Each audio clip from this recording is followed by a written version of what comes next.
Williams veers left, pulls up, looking for the lead, and got it. Jalen Williams, 2 seconds, 1:11:109. Now SGA probing, piercing, spinning, hanging for the lead, and SGA knocks it down. The Thunder finally get the defensive stop, and SGA puts them in front. I'm Kenrich Williams. You're listening to Topic Thunder.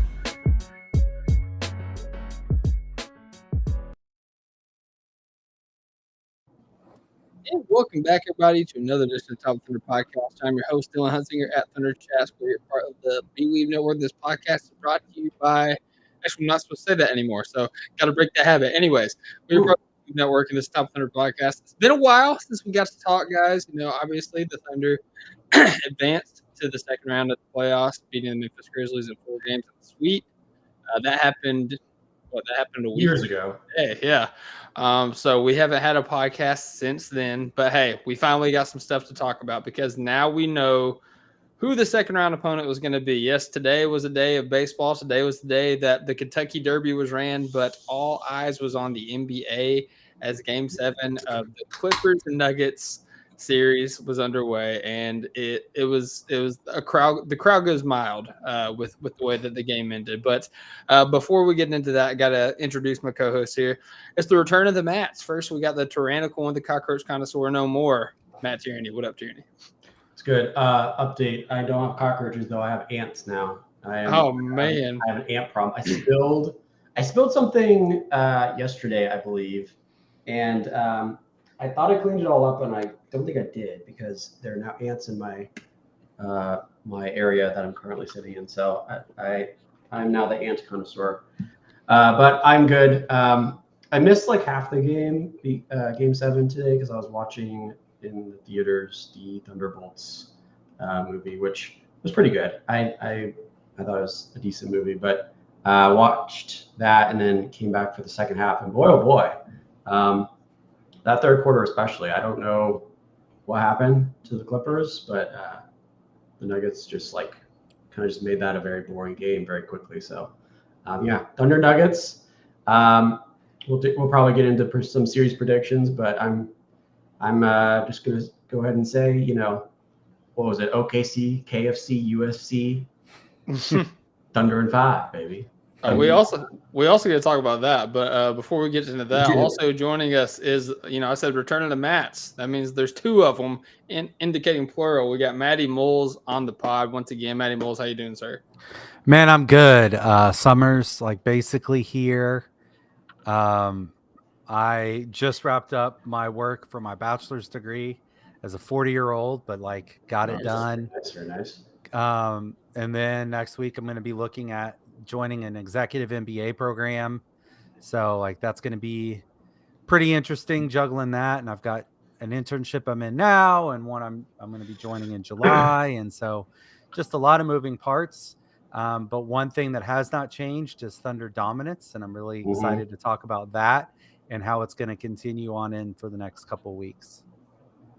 Hey, absolutely, man. And, we got a few people already joining us. We got somebody in the chat. We got Chin Hong saying OKC in 5. I like it. I like the prediction. We'll definitely get into some predictions here. Go ahead and drop your predictions if you're in the chat watching for what you think the Thunder Nugget series is going to look like. And let's. I guess before we get into the Thunder series, let's talk about this game because it was a very weird game. It was very hyped up. Obviously, it's been a very physical series. There's been convincing victories. There's been victories that have been pulled out at the very last second. You've had superstar performances from Nikola Jokic, Jamal Murray, Aaron Gordon at points, Kawhi Leonard, James Harden, and co. It's been a really fun series to watch. And Game 7 had all the hype. And honestly, in the first half, it was pretty close until the Clippers, I think, closed the first half on the an 11-2 run. Right. But it was very low scoring. It was a lot of defense and a lot of missed shots, a lot of sloppy basketball. And as you alluded to, Tierney, in the third quarter, the Nuggets came out, outscored the Nuggets 35-19. And from there, just kind of blew the game open. At one point, the Nuggets led by 35 points with 8:49 left in the fourth quarter. And I think that was the last time that Nikola Jokic saw the floor. So yeah, it was a very wild game. Well, no, that was not the last time he saw the floor. For some reason, Jokic went back into the game with about 2.5 minutes left, they're up by like 20. I don't know why. I bring that up just simply to say I don't know why. I see now, yeah. I don't know why the Nuggets coach decided to do that, but I am so hyped that he did because we will take any of those garbage time minutes from Jokic because it's less than 48 hours till he has to play again. So. Kudos to the Thunder or the Nuggets coaching staff for making that decision. Yeah, that was gonna be annoying because it was like, dang, like they get the rest. Like, give us a rest advantage, but we still maintain it a little bit. Shout out to the guys, Kobe Brown and co. Keeping it close enough so they get in there. We got. I'm not even gonna pretend to pronounce this. ZVI, Zv. Another OKC sweep. I love it, man. If the Thunder were to sweep the Nuggets, like it would show that we've been in business. And there's all kinds of storylines in this game. But Moles, I didn't get to ask you, man. Like, what did you think about this game? Did you get to watch any of it? Anything stand out for you? My single large item for that is Russell freaking Westbrook. Yes, sir. So, Jokic and Jamal Murray both started off incredibly slow. Something with like 2 minutes left, like Murray had 3 points. Jokic was over from the floor at that point. Something like that. Like he started really slow. Jokic did. But Russell Westbrook brought the intensity and he had 10 points in the first half.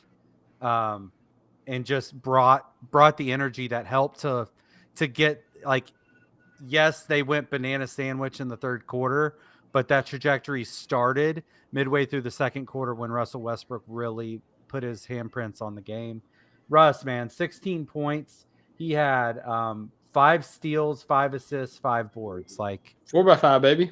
Like, man, oh my gosh. And he didn't get credit for it. There was a block that he had on Zubac that they called a foul on him in that second quarter, but it was clearly all ball, and they just they didn't challenge it. But Russ played a hell of a game. Bless you. They say bless you, Chelsea. Thanks. Russ had a turn back the clock moment at times during this game, hitting threes. He hit like 2 threes in a row that really like got some momentum going too. So, man, incredible performance by him. I was really excited to see him show out, but if he doesn't score another bucket the rest of the playoffs, it won't hurt my feelings now. Something I was going to mention too with him is I think this is the first time we've seen him in the playoffs, if I'm not mistaken. Second. Yeah, we played against the Rockets. I don't remember if he was in a different series, but yeah, I feel like he's definitely a rejuvenated Russ, and there's a lot of fans out there that were Thunder fans that have kind of become Russ fans. I feel like we're gonna have a much more of a civil war in that respect for this series. But to highlight again what Moles you were saying about the stat line, one thing that I think was such a Russ stat was at the very end. I think it was the fourth quarter, the dunk where he got a technical foul and then just was like hyping up the crowd. That was a very Russ moment. That reminded me a lot of playoff games back in the 2012, 2013 era. But I don't know if he's going to have that type of game in a 7-game series, but man, they needed him, especially in the second quarter to get hot like that, because that's sort of what felt like it propelled, energy-wise, the rest of that game. So shout out Russ. We love him. I maintain that Nugget fans do not deserve Russ. The same way Rocket fans didn't deserve him either. There's not a lot of fan bases that deserve Russ, to be fair. He's kind of one of a kind. Underappreciated, man. Like, even when even this season, like even in this postseason, like I saw Nuggets fans bad mouthing Russ for his play, and credit to him. I was just looking as you guys were talking. A big element to Russell Westbrook's success since he came back from missing game 4. So in games 5, 6, and 7, he shot a clean 7 of 14 from the 3-point lines, which is 50% from 3. And those 3 games, like he's had his handprints all over it. Obviously he had the 16, 5, 5, and 5 tonight. He had 14, 10, and 6 the other night. 21, 1 and 1. The first game coming back from injury, and like he took it to another level. So he's he's somebody that you like have to kind of game plan for, if you're OKC. But luckily, OKC is equipped to guard perimeter-oriented players. So, guys like Russell Westbrook, Christian Brown, who's also have been a huge difference maker for the Nuggets this series, and even Jamal Murray, who, like, we know Jamal Murray's a playoff riser, and, he's had some supernova games this series. But I would say that, between Lou Dort, Casey Wallace, Alex Caruso, we got the dogs to throw at him to make him work for every bucket that he's going to get. Before we move on, we got T in the chat saying, way to let me down, Clips. I agree, man. I had Clips in 6. I had Clips in 7. I had a bet on them too. I was hoping to cash that, but I'm fine with those too. Overtime Gabe says OKC in 5 in my life. OKC in 7 most realistically. OKC in 7 would surprise me. Losing 3 games to this team would surprise me. Yeah, I kind of agree on that. I can see 1 or 2. I could see Peyton Watson of all people, because it's always the random guy, right? It's like PJ Washington of last year. It's always the random guy who's going to pop off. I could see him having 5 blocks and he hits 3 or 4 from deep for some reason. But let's just not put that into the air. Well, I'm going to put it in the air so as it's a jinx now. A reverse jinx. It's a reverse jinx on Peyton Watson. I do think something like that's probably going to happen in one or 2 of these games. But I think 3 out of 7 games, something like that happening would be pretty a statistical anomaly for sure. Yeah, no, absolutely. We got Chin in the chat saying, Jokic has been in a slump recently by his standards, tired from too many minutes, plus OKC is better defensively than the Clips. Yeah, I kind of wanted to look at that because, we mentioned Jokic got a little bit of a rest tonight in the fourth quarter. I only played 2 minutes in the fourth quarter. So happy they put him back in that fourth quarter. That was such a blessing in disguise. Yeah, so tonight he got away with 32 minutes. He had 16 points and 40% shooting, something like that. He was in foul trouble too for a little bit, so he was – I don't know how long he was out more than his normal, rotation, but he had 5 fouls for quite a while. Yeah, so game 6, he played really good. He had 25 points, 50% shooting, about 42 minutes. Played 37 minutes the game before that. That's when he shot 4 of 13, so that was definitely a rough game. But other than that, he shot 14 of 25 on 43 minutes in game, what was that? Game 3. And then game 2, 23 points, 9 of 14 shooting, 37 minutes. So I can kind of see what you mean. He is wearing down a little bit as the series ends in terms of scoring. But I don't know, man. Jokic, it'll be interesting to see. I think that, we could talk matchups. I think it makes sense to play double big, especially this playoffs has kind of been a renaissance for the double big phenomenon. You look at Houston, who's making it a series against the Warriors, playing Alperen Sengun and Steven Adams together. You look at, of course, the Timberwolves, and Randall is definitely more of a power forward than a center, but they beat the Lakers off of their physicality and off of being the bigger team. And of course now OKC, Isaiah Hartenstein, Chet Holmgren. So Renaissance of the double big is alive and well, but so I definitely think that Hart is going to get the start in most of, if not all, the series, and kind of get the matchup on Jokic. But man, if we ran Chet at the 5, or if we got Jokic out there with Chet at the 5 lineups, I think that Chet could really tire him out, just chasing around the perimeter and stuff. So it'll be interesting to see. Yeah, I think Hartenstein has. I mean, Chet is obviously the guy you're thinking is on Jokic, which is probably true. I think also Hartenstein. I don't remember what game it was against the Nuggets this year. If it was one of those first games, but Hartenstein had some pretty good moments on the defensive end where he was able to sort of keep his own, spacing the floor.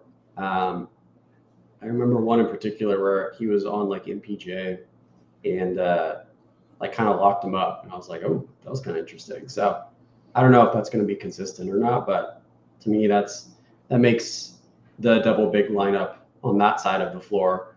It makes me feel a little bit more comfortable. Offensively, though, I think the double big lineup is going to cook. I expect a healthy dose of the iHeart floaters. I want like 5 or 6 a game. So I think that's just going to work perfectly. Jokic is not going to be able to like get out and contest that very often. So I'm very excited for it on that end for sure. Defensively, I think one of the bigger things that we could do that maybe people will talk about a little bit later is MPJ's shoulder issue. Mm-hmm. He just hasn't been right. And I don't think that the Clippers took enough advantage of that. So I know that naturally would be like, okay, let's just throw Dort on Murray and try to X him out. But I like Dort's size a little bit. I would like to see Dort battle up against MPJ some, because the way that MPJ, he's not going to be able to get stuff off cleanly, even though he's taller. He's going to have to try to finesse his way or force his way to create some space. And he's going to be trying to throw that shoulder at a brick house if he's trying to move Lou Dort out of the way. So I think, like, obviously with the double big lineup, we're going to have to worry about Gordon, backside getting oops, getting, offensive rebounds and all that stuff. Yeah. We have, Chet that can defend stuff out on the perimeter a bit. So that limits a little bit of Jokic's hub ability at the top of the key. So I think MPJ is really the guy we have to worry about going off, and throwing Dort on him is gonna help, because if this, nobody's really thinking Nuggets in 4, so they're thinking like it goes 5, 6, 7 games for the most part on the other side, and so the longer a series goes on the heels of a 7-game series in round 1, that shoulder's not going to feel better as the playoffs continue. So I think, it's one of those things. It's a fight. You know what I mean? We go round by round. It's the playoffs, and you throw haymakers at each other. You got to play physical. That's something that Oklahoma City has to take better advantage of than the Clippers did. His health. Yeah, for sure. We got Broncos fan for life. Moles, you got a friend in here. I was about to say, Moles, you're at an interesting crossroads. Said OKC fans, it's not going to be easy. Like, it's not going to be easy, dude. This is the playoffs. Like, we're expecting to be challenged. Like, any of those teams that we was going to play in the second round, whether it was the Clippers or the Nuggets, we're going to present their own challenges. Like, it's not going to be a cakewalk, but I think that this team has shown through the course of the regular season and in the first round that even when you're not playing your A game, they have multiple ways to beat a team. And I think that specifically, like game 1, I'm expecting, we've had 9 days of rest. The Nuggets are going to have exactly basically 1 day of rest before they play the Thunder. It is a late game, so I guess technically you get like 1.5 days of rest, whatever. But I expect us people freak out about the whole rest over rest conversation. And rest really for this team, and we saw around like the game 1 of the Grizzlies. Well, rest, the only thing that like really applies for rest is the shooting. Like that's the one thing rest. What the rest doesn't apply for is the defense and the pressure that this team applies, and the way that they are able to create turnovers and get out in transition, force misses, get out in transition, and just run teams off the court. That's what happened in game 1 against the Grizzlies. Like, we didn't beat the Grizzlies because we shot like a ridiculous clip from the outside or anything like that. We beat the Grizzlies because we turned them over like crazy, and we got out in transition and just won the game off fast break points. It was just like a breakneck pace of the game. So I know the Nuggets protect the ball better than the Grizzlies, but I also feel like we will come out more motivated for this series than we did the Memphis Grizzlies. One thing rest does help with regard to shooting is Chet Holmgren. Mm-hmm. The rest certainly will help him out. I mean, us not having to go all the way down to the wire with him in the regular season, it was evident by his performance in the first round and his efficiency, especially shooting from 3. So we gotta think that that this rest is only going to help him in the next round. And then Jokic, like, how are they going to defend Chet? Is Jokic going to be forced to come out? Because if they play their zone, we're going to be able to beat them at that. pretty easily, especially with the hub. With Hubbenstein, like they're not going to be able to run that zone very effectively at all. Yeah, I really don't know how the Nuggets are going to defend. And honestly, like, I don't even think you could really take the last few games that we played against them as evidence of how they'll play us, because it's an entirely different coaching, like not different coaching staff, but an entirely different head coach. Like they'll have a different game plan. But go ahead. I was just that I figured we'd bring it up at some point, but that to me was also why I was kind of happy the Nuggets won, because Ty Lue is I don't know much about the Nuggets coach, but Ty Lue is a very good coach. Mm-hmm. And like, I know that, in the NBA, coaching is not seen as like this, it's like a players league where, you can just swap out a coach. I think in the playoffs though, it does matter a lot more. And I have a feeling that this Nuggets team is going to get like heavily outcoached by Mark. Like I think by like game 3 in the adjustments we see, I think it's going to be like very clear, like, oh, we're running circles around them on the game plan side of things, because that can't just get overlooked in the second round. That the fact that they're playing with a coach who's only been with them for like 3 weeks now, 4 weeks maybe. So yeah, that's all I was going to say. I didn't want to interrupt your whole thing, and they're not very deep, right? Like they played 6 guys basically, and they're like DeAndre Jordan and Payne Watson. They're playing golf with like four clubs in their bag. Yeah, like they don't like if those 6 guys do really well, which they did tonight. All of them had like 15 plus points, something like that. That's when they do really well. But if it's it's like you said, it's not a deep roster at all. Like depth. That was the other thing with the Clippers too. Is like if we had the Clippers, I think matchup wise we still have some advantages, but the Clippers are definitively more deep than the Nuggets are, and have a better coach. So it's like now that it's all settled, I'm pretty happy that the Nuggets are the matchup for those 2 reasons, especially. Yeah, I just think that we're one of the better suited teams to guard the Nuggets in terms of like taking away Jokic. Jim was talking in the chat here. Let me see where he said it. He said bait Jokic into post ups against Hart, stay home on shooters. It'll tie Jokic, let their shooters stay cold. Like that'd be awesome. Like now I know that in the last matchup that we played, Jokic was firing from 3 and he hit a few shots from 3 and it actually brought Ihart out to him. So I think that probably is going to be the matchup, especially if you're going with the double big. I think Ihart is the guy that's going to, kind of be the body against Jokic. And I think they'll use Chet as more of like a roamer. And, whether that's how you want to play it or not, I think that's kind of how it's going to be, to try to, try to help things out with Jokic. And also, like, we saw in the first round, Jaren Jackson Jr. is not close to the player of Nikola Jokic, but anytime he got the ball in the post, he would be dribbling one way. And as soon as he would turn to shoot, we had another defender there ready to try to strip the ball, force a tough shot, or, force the ball out of his hands. So I expect similar things with Jokic, maybe not as much gambling. I don't know. This team's crazy, especially if you got Alex Caruso out there, dude, the bald-headed demon. But yeah, it'll be like that's the main matchup that you got to worry about, and I think that we are like equipped for that matchup. And then otherwise, like your main concern is guys like Jamal Murray, and now Aaron Gordon. Aaron Gordon has quietly became like their third most important player in this playoff series. Like he's played his butt off in these playoffs. He's been great. So Jamal Murray, I mean, as I said, we've got the guys that can lock him down. And with Aaron Gordon, I think that's going to be Dub's assignment. I think that Chet will be better suited guarding a guy like MPJ.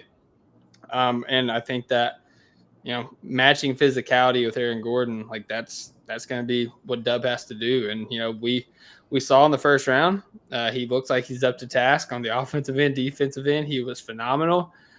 So just hoping that he can continue that trajectory going into the next round. You brought up Alex Caruso. I don't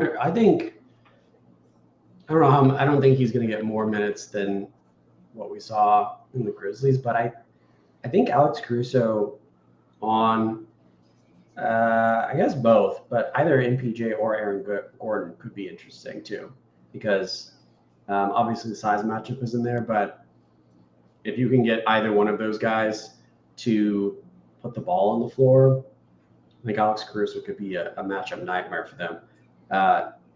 But Gordon too, I think Aaron Gordon is the biggest threat to me. Obviously Jokic, but outside of him, I think he's the biggest threat for me because of the fact that he is going to be very much a lob threat.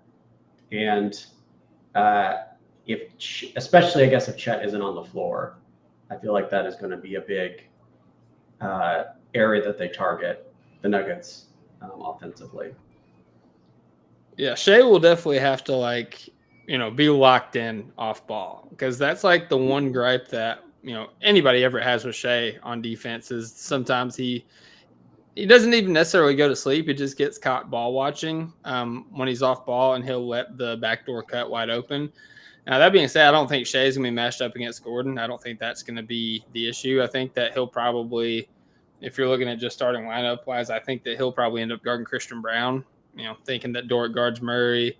As we said, I hard on Jokic, Chet on MPJ, Dub on Gordon. So, yeah, I guess, Shea would be on Christian Brown, which, hey, you got to keep an eye on him too, because he's a good slasher, and he's great at finishing at the rim. So, yeah, Shea's got to be on his P's and Q's defensively.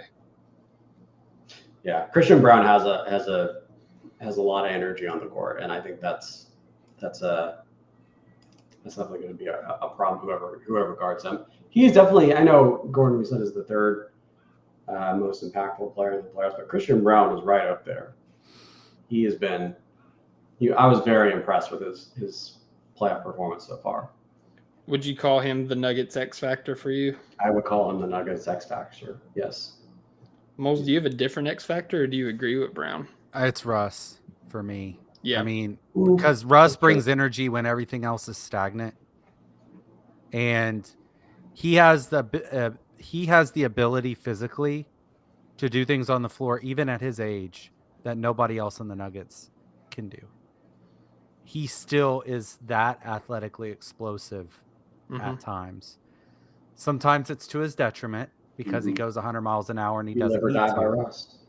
But yeah, I'm going to hate seeing him explode and get a steal or something and get out in the open floor.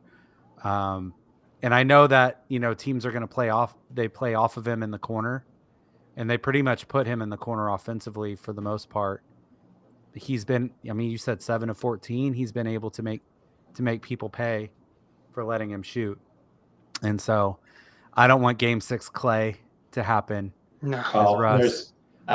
With all due respect to Russ, we are not seeing a Game 6 Clay. But you could see a 4 for 8 night.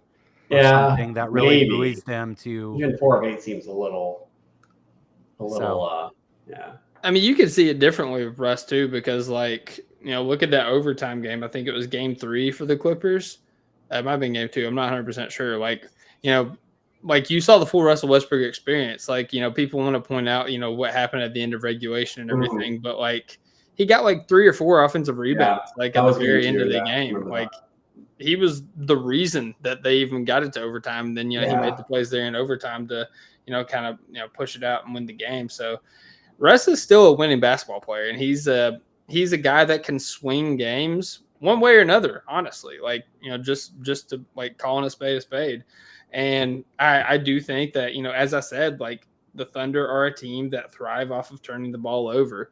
And Russ is a guy that has, especially this season, has been turning the ball over. So there is a shot that, we thrive in the Russell Westbrook minutes, but, there's just as much of a shot that, especially playing in the Thunder arena, he just rides that momentum and, plays a great game. I want to ask you this because I have my opinion, but I saw some people talking about online, obviously one of the big storylines, many storylines to this series, by the way, but one of the big storylines is Russell Westbrook returning to OKC, playing against OKC in the second round of the playoffs.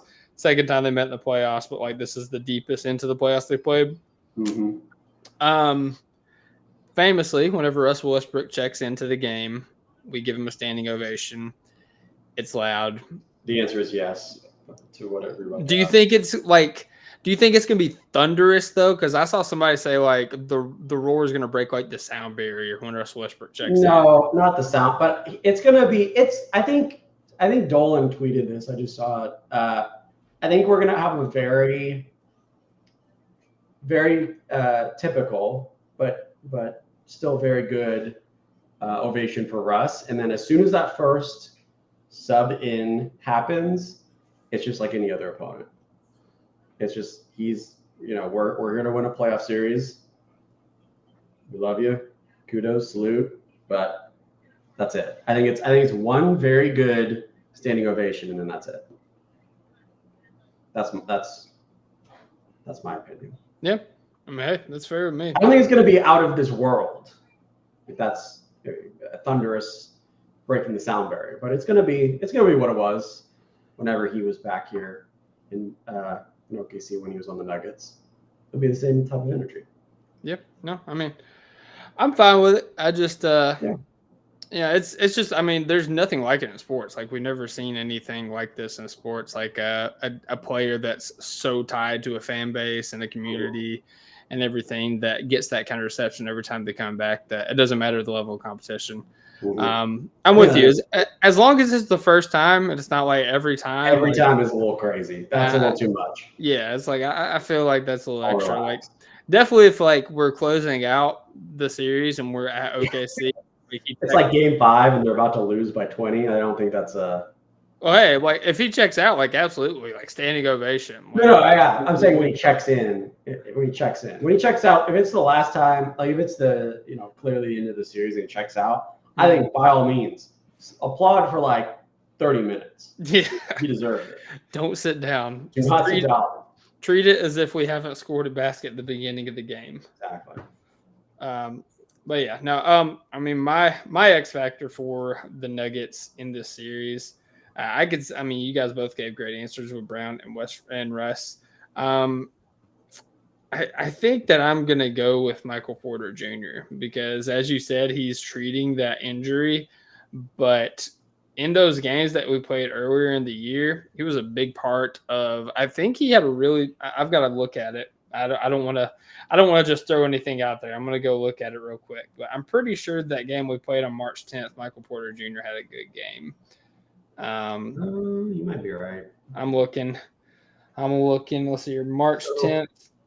While you're looking that up. March 10th, he had 17. But the game before that, in which they lost, he had 24 points and 15 rebounds, shot 7-11 from 3. He was 4-6 from 3 in the game after that. Like, he had a really good stretch of basketball, like in the mid to the end of the series for the Nuggets, not series, mid to the end of the season. And in the playoffs, he's kind of fluctuated a little bit. Game 1, he was awful. Game 2, he bounced back in a great way. And then, of course, he had the injury and he hasn't played much of the same. It does benefit that, we don't have much of a gap between the games, that he doesn't have time to recuperate and recover. But if he is able to like knock down like tonight, like spoiler, I didn't get to watch much of the game because my AirPlay was not working on my TV for some reason. It was very annoying, but I did see the first quarter, and in the first quarter, the first point that wasn't Christian Brown for the Nuggets was a transition outlet to Michael Porter Jr. in the corner. Kawhi Leonard running at him, closing out, jumping, and like he just like one leg like fade away 3-pointer. Like nothing but net. Like he's still a 6'10" guy that can shoot like 40-45% from the 3-point line on high volume. Like he's a guy that you have to account for. And he's a guy that's a punchline for his defense. Sometimes he doesn't have the effort, he doesn't have the rebounding, but when he locks in and he actually plays defense and when he actually tries to crash the glass on the defensive end and the offensive end, he can change game. He can change series. Like he was a big part of why the Nuggets were able to win a couple years ago in the finals and throughout the playoffs. So he's my X factor. I see I let down T. T said it was going to be Gordon, and then when I said MPJ, he said good X factor too. I think Gordon's rose above X factor. Like I'm just expecting him to have a good series at this point. Yeah. Quick little thing, Joe. I was looking up while you're mentioning that. You said Russ was 7-14 and shooting 50%, and Michael Porter Jr. The last 3 out of the 4 games they won was 10-20 from deep. So just another little thing to be on the lookout for. Yep, that definitely helps whenever your teammates are knocking down does shots. very well. Yeah. For sure.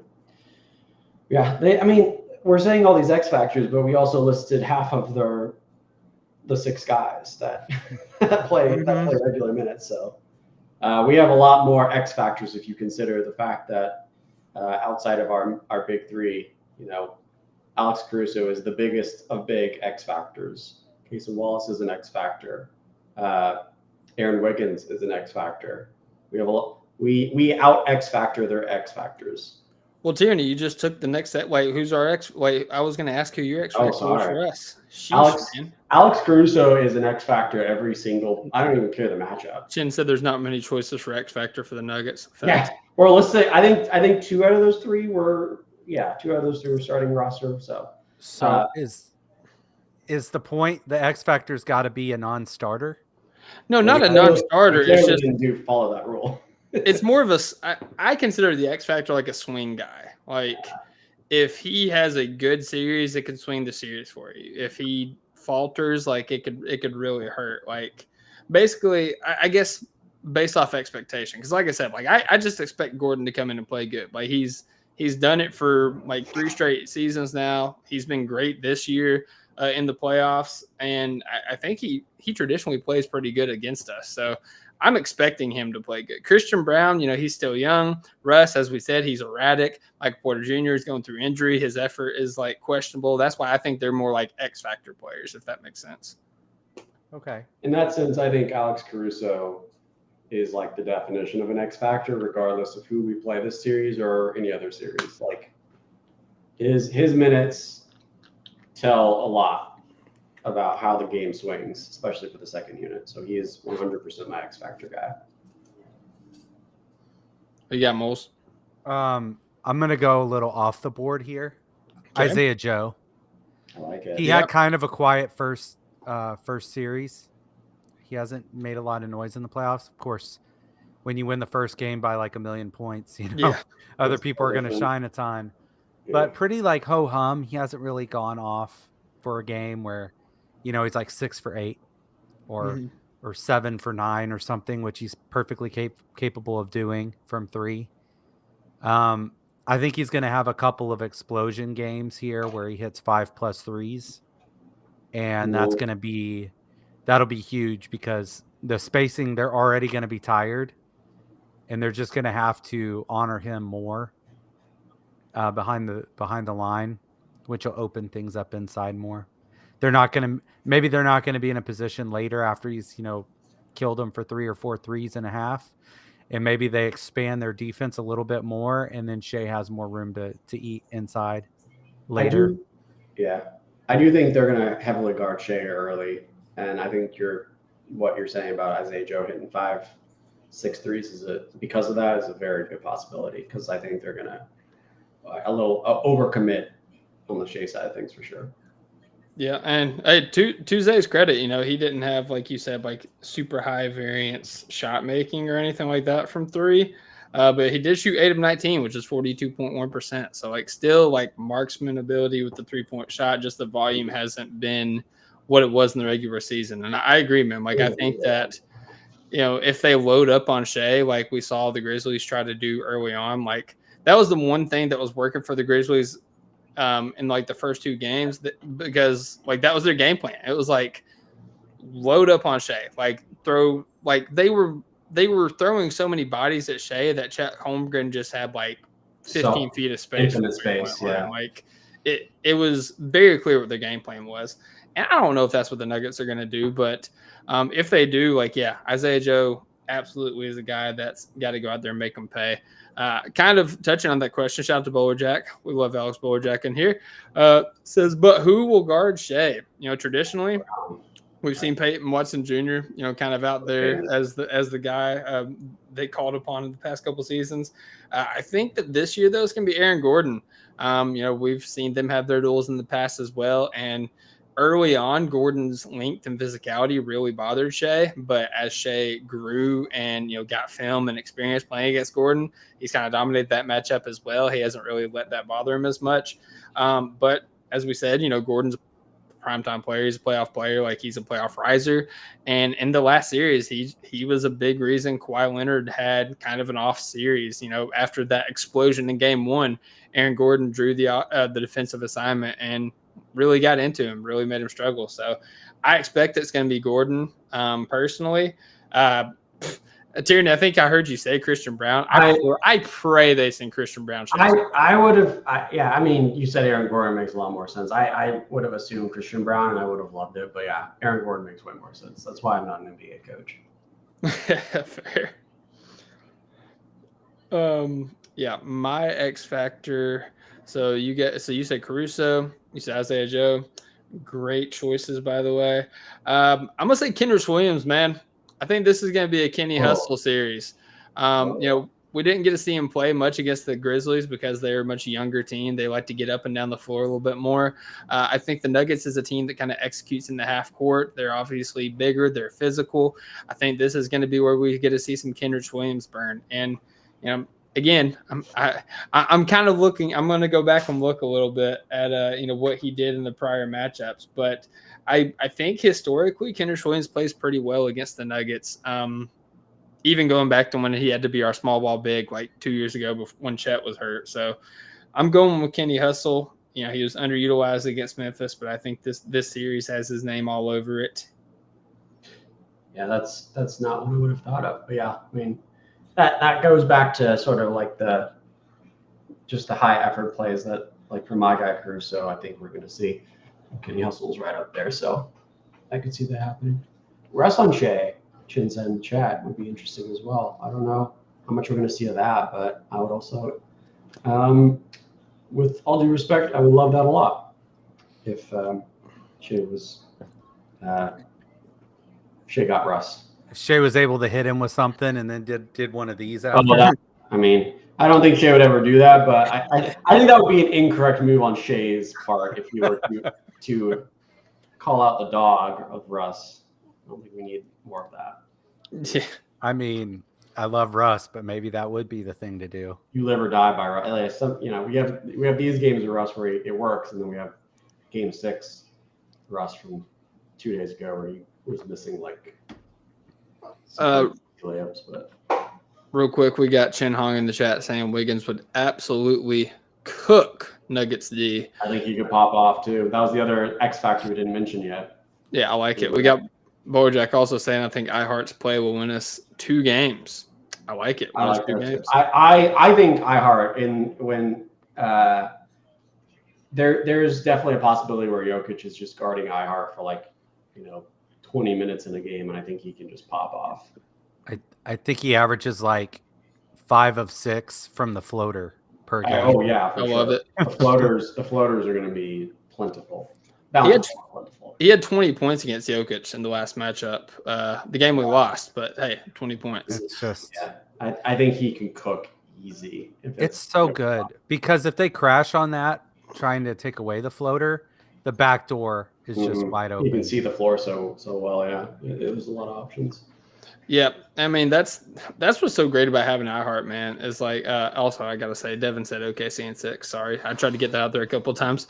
That's the thing about iHeart though, man. Like you run him in the pick and roll, and he's a guy that can get all the way to the basket and finish. He's a guy that can run to the basket, finish the lob. He's a guy that can catch it in the short roll, and then, as we said, hit the floater. Or he's a guy that can catch it and just like look around, survey, hit backdoor, DHO in the mid range, kick it out to the corner or the wing for 3. Like the optionality that you have with Isaiah Hartenstein is just tremendous, man. And yeah, I want to go ahead and take a break. We talked a lot about the Nugget side of the matchup. We talked a little bit about X factors, but when we come back, I want us each to pick a key to the game or a key to the series for the Thunder, and then we'll get into our predictions and maybe talk about the rest of the league right after word from our sponsors.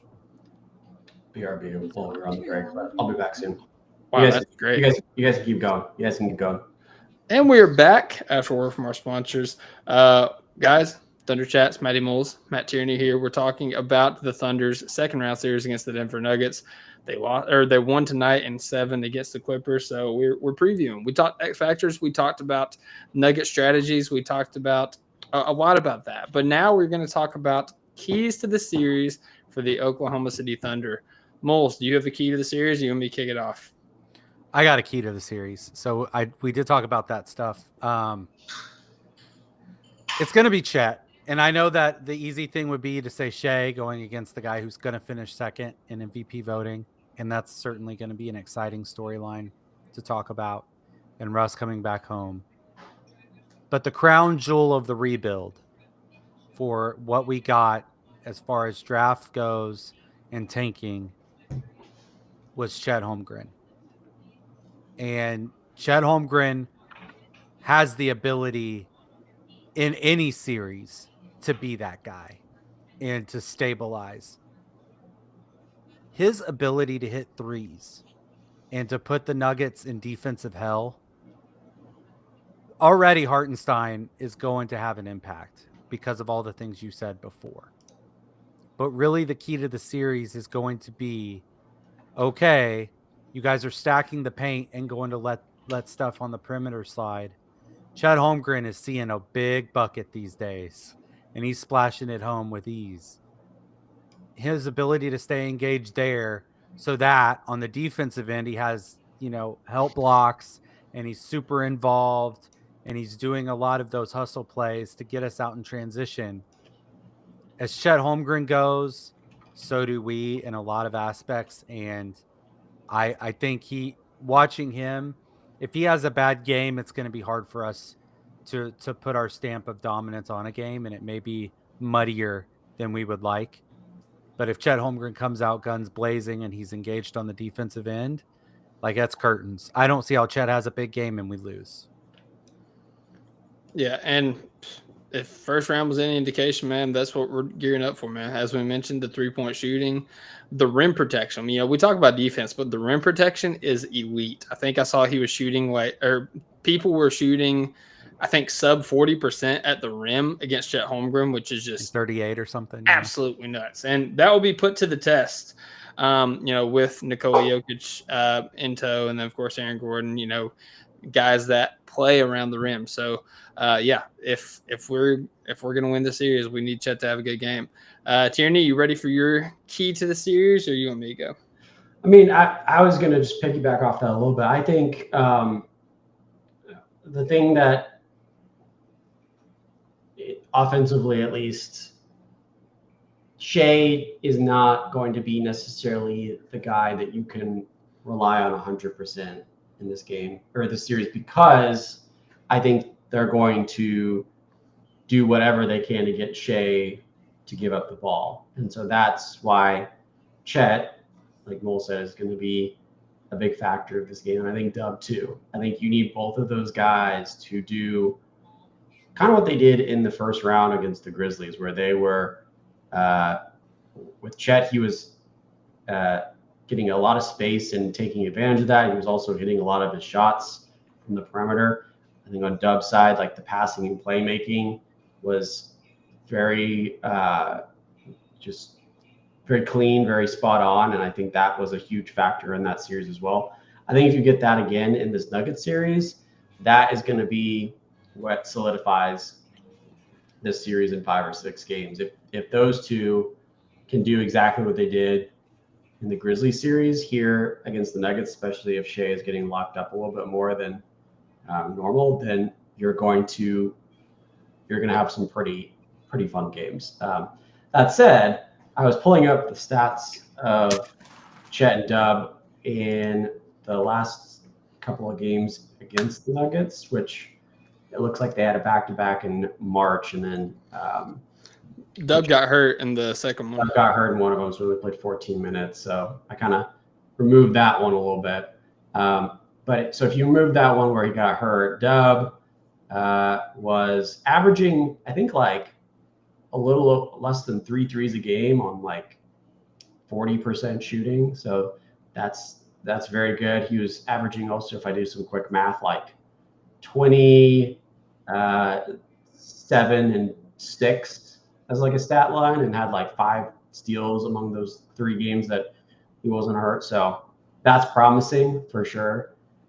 Chet, however, I did not realize this, but his last 2 games in March, he did not shoot very well. He was 1 of 2 and then 0 of 5 from 3.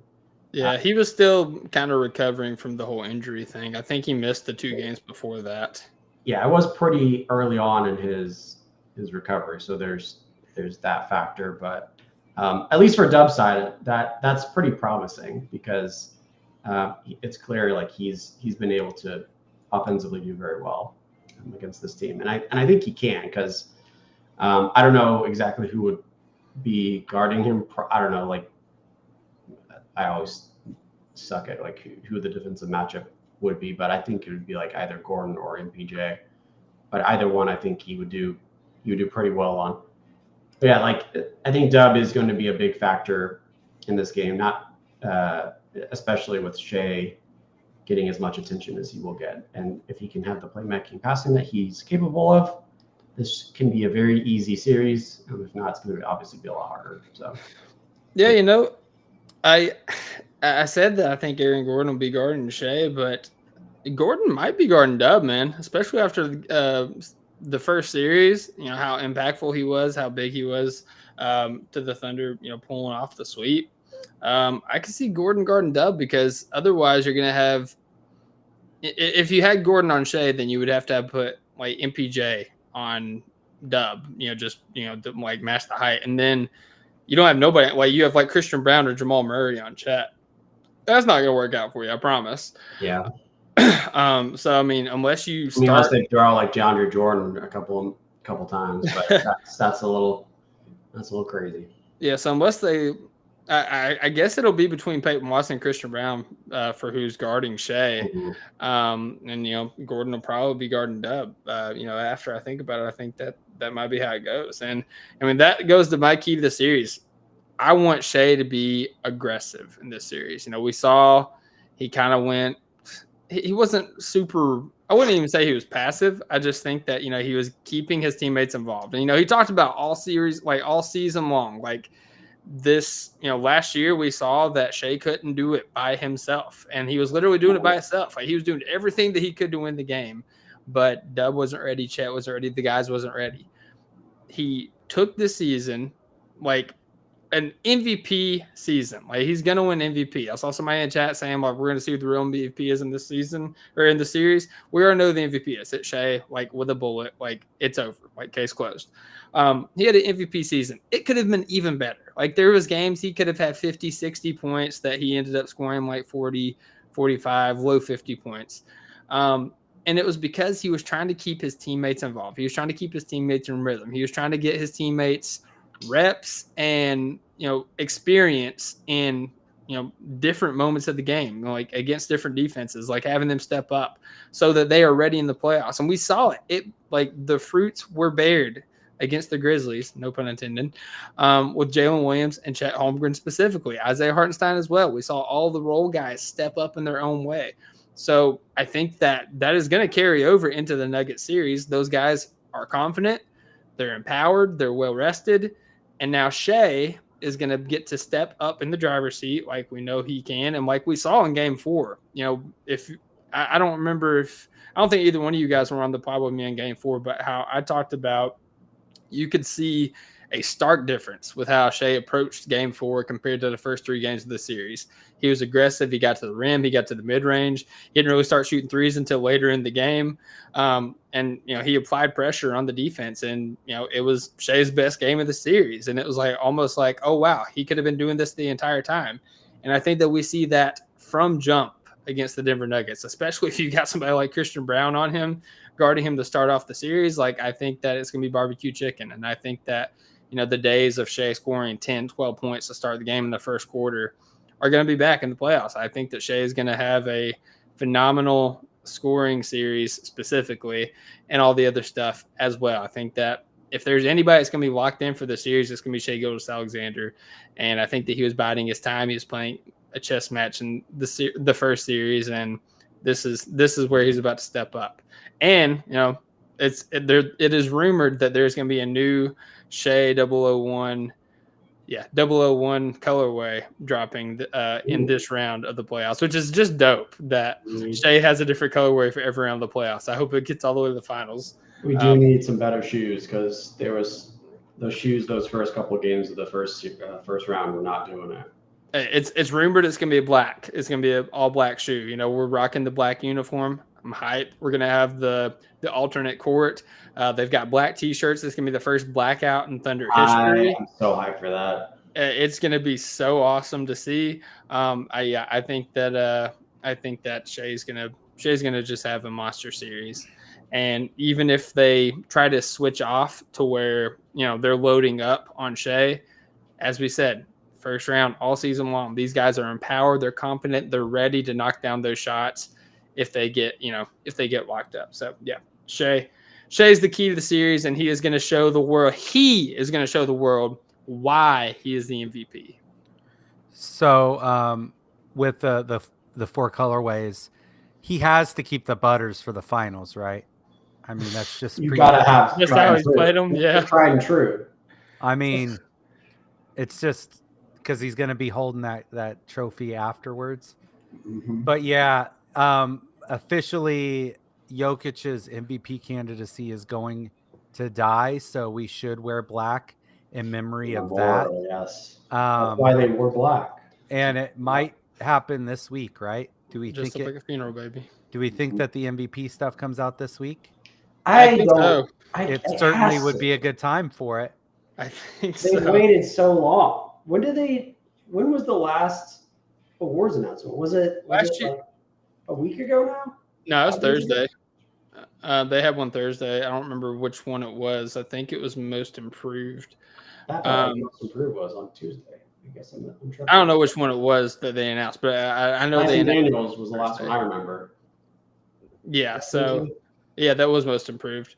But yeah, I was looking back last year. It was around this time. It was like May 4th, May 5th, something like that.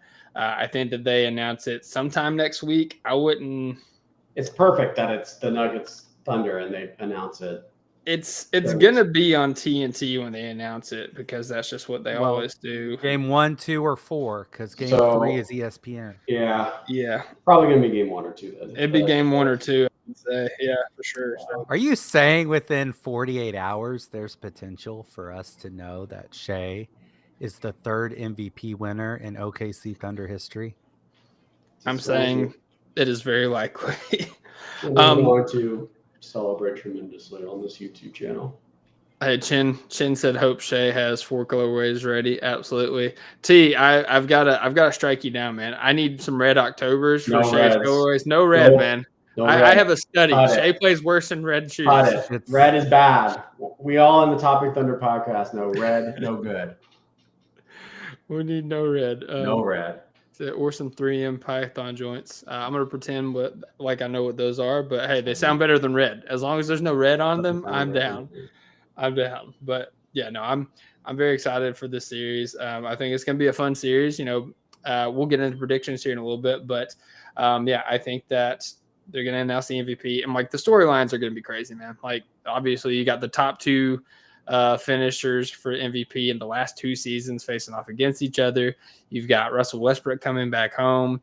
You've got a former champion going against a team that wants to be, the next champion. Like it's going to be awesome. It's going to be a really fun series. And I guess at this point, this is where we could get into predictions as we're kind of rounding off the podcast here. I'm going to start with Matt Tierney as he takes a drink. I'm going to go with Matty Moles now. Matty Moles. Okay. I'm just kidding. Tierney, go ahead. It was just funny. As soon as I pointed you out, you started taking a drink. So, series prediction or just general predictions? What are we doing first? Series prediction, and we'll end the podcast with a game 1 prediction. Okay. So I don't know. I tweeted this, but I'm kind of on a series prediction hot streak right now. I bet Celtics in 5. I knew the Magic would pull one off, and they did. Shout out the Magic. I bet Knicks in 6. I bet I did miss this one, but I had Clippers in 7, but I was really close. And then I have Rockets in 7, which tomorrow is potentially going to happen. So I'm potentially going to go 3-4. So with that said, I'm going to predict, like I said in the beginning of the podcast, Thunder in 5. But I think the Nuggets are going. Their one win they're going to have is going to be in OKC. It's going to be Game 2, and then we're going to use that as a wake-up call. Win 3, 4, and 5. 2 out of 3 on the road. OKC in 5 is my prediction. Okay, I like it. Matty Moles, what you got? What's your prediction, brother? OKC in 6. Ooh, okay. Ooh. Sorry. The way I see it, the Nuggets are gonna win games 3 and 4 on adrenaline. Chalk? But then it'll be chalk until game 6, and I just think that the Nuggets aren't gonna have enough gas. We want the gas. We can't win the series at home, Bulls. Come on. No. Come on. No. Well, we'll win it in 6. This is all I gotta say, boys. Denver Nuggets, Chum Bucket, Finger Puppets, Thunder in 4. How long did that take you to think about? Be honest. Be brother. honest. 4 seconds. Be honest. I looked up rhymes for Nuggets while one of I you guys know. were making a point, I and I knew got it. you looked up rhymes, dude. I knew that wasn't off the top of the dome. Oh, it was off. No, but there were literally like 3 words that rhyme with Nuggets, and I was like, bucket. All right, we got this. I thought about doing it off the top of the dome at the top of the pod, and I was like, I can't think of anything, so let me just do Shannon Sharps. Yeah, I mean, hey, let me just throw it out there one more time. I just, I love the man, but I'm not doing anything these days to impersonate Shannon Sharp. All right, well, come on, Mo. Just took the wind out of my sails. That's crazy. I'm gonna do it anyways. Denver Nuggets, Chum Bucket, Finger Puppets, Thunder and 4. There we go. I like it. All right, fellas. I think that's going to conclude the podcast. Game 7 tomorrow, Houston Rockets, Golden State Warriors. Shout out to Anthony Edwards and the Timberwolves for beating the Los Angeles Lakers and making the Lakers in 5 that much more funny and cringy. So sweet. Mwah. Chef's kiss. Who are we rooting for in that series? Because, I mean, I think we all think the Wolves are going to win the series regardless, but who do we think is going to give them a tougher matchup? I personally think the Rockets would beat them up a little bit. Yeah, I mean, I could see that just because the Warriors are – I don't know, man. Like, it's tough. It's going to be interesting to see what happens with Game 7 because it's hard to bet against guys like Steph Curry and Jimmy Butler specifically. But, yeah, I mean, it's in Houston. They just won in San Francisco. Like, I would love a 7-game series if I'm in Thompson Garden, Anthony Edwards, man. That would be fun. That would be fun a lot. It'd be so I think fun. I'm going for Houston tomorrow, and then obviously we just want that Wolves whoever series to go as many games as possible. That would a Wolves Rockets series would be a lot of fun. Mm-hmm. I'm kind of rooting for a meteor for tomorrow. just delay just like me at Golden State in Houston. It's just like I hate you, I don't even know you, and I hate your guts. Like player haters ball from Chappelle's show. It's just hate.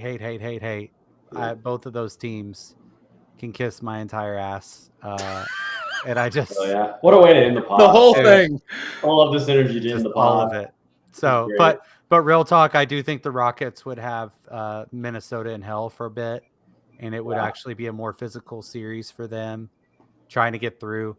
We're pretty much assuming that Minnesota is going to be able to beat either one of these. Yeah, I think Minnesota is clearly the favorite, regardless. Yeah. They're hungrier for sure. I mean, they got to the Western Conference Finals last year. Anthony Edwards, man, let's call it what it is, man. He's a playoff riser. He's a maniac. And they've had Jay Daniels, Rudy Gobert, Julius Randle has been playing phenomenal for them in the playoffs. Interesting. I remember once upon a time I was crucified for saying he was a top 30 player in the league, but that's that was last year too, wasn't it? That was last year. That was a fun conversation. Shout out Champagne Jerry, always. All right, fellas. Yeah. Let's do game one predictions to close us out. I started with Tierney before. I'm going Wolves here. Game prediction. I think OKC wins game 1 by 9 points. 9 points. Just Tierney? covering the spread. Yeah, OKC is an 8.5-point favorite. Nice. I think they also cover the spread, but by a little more. I'm going to say OKC 105. No, OKC 110. Nuggets 98. So 12 points for 12 those points. that are slow at math. 12 points. I mean, I'm predicting a trap meet. I'm predicting us running out them out of the building. I think that they are going to be tired. They're going to be beat down. I think that they are going to look for the smallest sign of defeat to just pull their guys, like take the L in the fourth quarter. Just be like, hey, we got the rest of the series. We'll get them next time, whatever. I think the Thunder win by 23 points in game one. Ooh. Ooh. Is that financial advice? Ooh. I wouldn't bet on it. No, I'd bet to cover the spread for I sure. wonder what the odds are for Thunder plus 23 win. That's I gotta can be probably see. Let me easy see what money. old FanDuel has to say That'd about be like this. plus Lots of 700. lots of cash there. I'm gonna look at it here. NBA. All right. Let me Plus see if 7. it'll let me do an alt spread. How high does it go? How high does it go? Alt spread. It doesn't have alt spread available yet. Drat. I think plus 700 make that's about right. Plus 700. I mean, Cash it. I can see it. Yeah.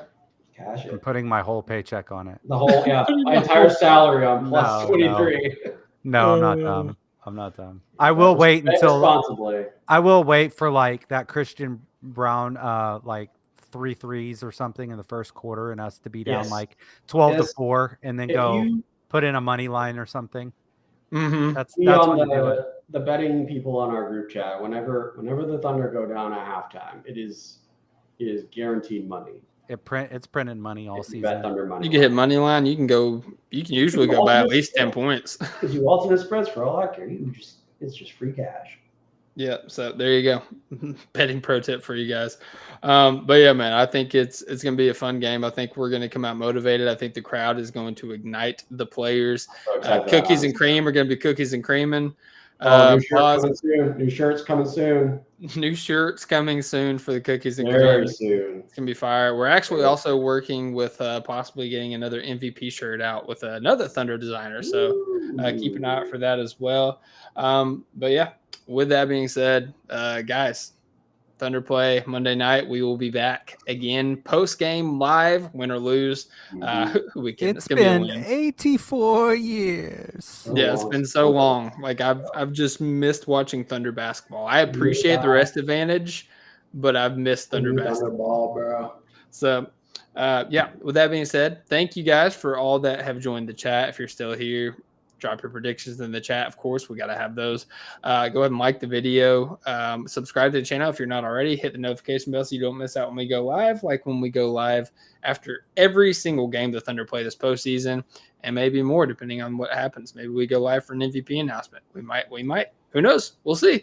But until then, hope everybody has a great night. God bless. Hoop when you can, and as always, Thunder up. Thunder up. Mm.